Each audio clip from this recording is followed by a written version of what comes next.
സ്വന്തം ശരീരത്തിനും അല്ലാഹു ബഹുമാനം നൽകിയിട്ടുണ്ട്. നമ്മളെ ഓരോ ശരീരത്തിനും അല്ലാഹു ബഹുമാനം നൽകിയിട്ടുണ്ട്.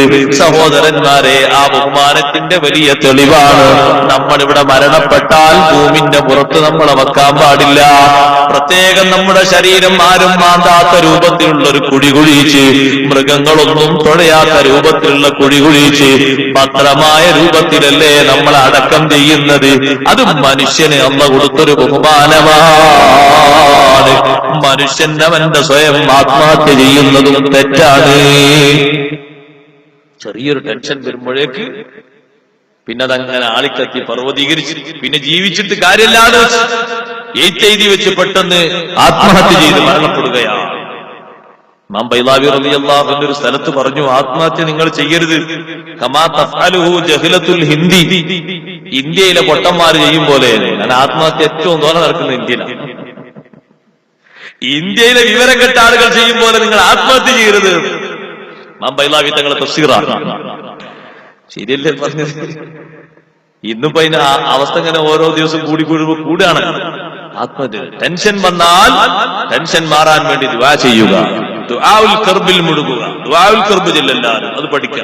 ലാ ഇലാഹ ഇല്ലല്ലാഹുൽ അദീമുൽ ഹലീം, ലാ ഇലാഹ ഇല്ലല്ലാഹു റബ്ബുൽ അർശിൽ അദീം, ലാ ഇലാഹ ഇല്ലല്ലാഹു റബ്ബുസ് സമാവാതി വറബ്ബുൽ അർളി റബ്ബുൽ അർശിൽ കരീം. അഷ്റഫുൽ ഖൽഖ് സല്ലല്ലാഹു അലൈഹി വസല്ലം വിഷമം പറഞ്ഞു വന്ന ആൾക്ക് ചൊല്ലിക്കൊടുത്ത ദിക്റാണ്.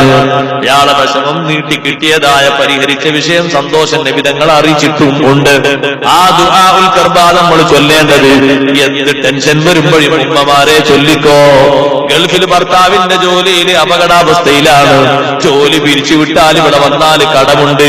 നേരത്തെ കുറെ കടമുണ്ട്, കടത്തിലാകെ കുടുങ്ങിപ്പോകോ. പൊരയും തറവാടും ഒന്നാകെ വിൽക്കേണ്ടി വരുമോ. ദുആഉൽ കർബ് ചൊല്ലി ദുആ ചെയ്തോ.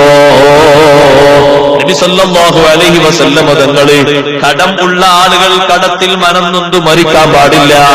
അതിന് ഒരുപാട് നല്ല മാർഗങ്ങൾ പറഞ്ഞു തന്നിട്ടുണ്ട്. ഒരു സഹാബി വന്നിട്ട് പറഞ്ഞു, നബിയേ കടമുണ്ട്, വലിയ കടം, എത്ര വീട്ടിയിട്ടും വീടുന്നില്ല, എന്ത് ചെയ്യണം?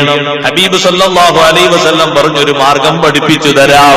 വീട്ടിലേക്ക് ചെല്ലുമ്പോ വീട്ടിലാരെങ്കിലും കാണുകയാണെങ്കിൽ അവരോടൊരു സലാം പറയണം. ആരെയും കാണുന്നില്ലെങ്കിൽ സ്വന്തത്തിൽ ഒരു സലാം പറയണം. എങ്ങനെ സ്വന്തത്തിലെ സലാം?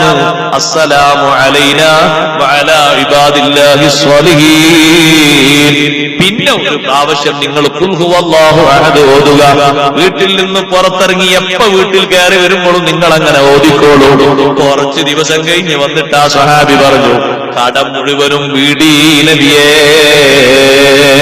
ഞാൻ ഇന്ന് സന്തോഷവാനാ.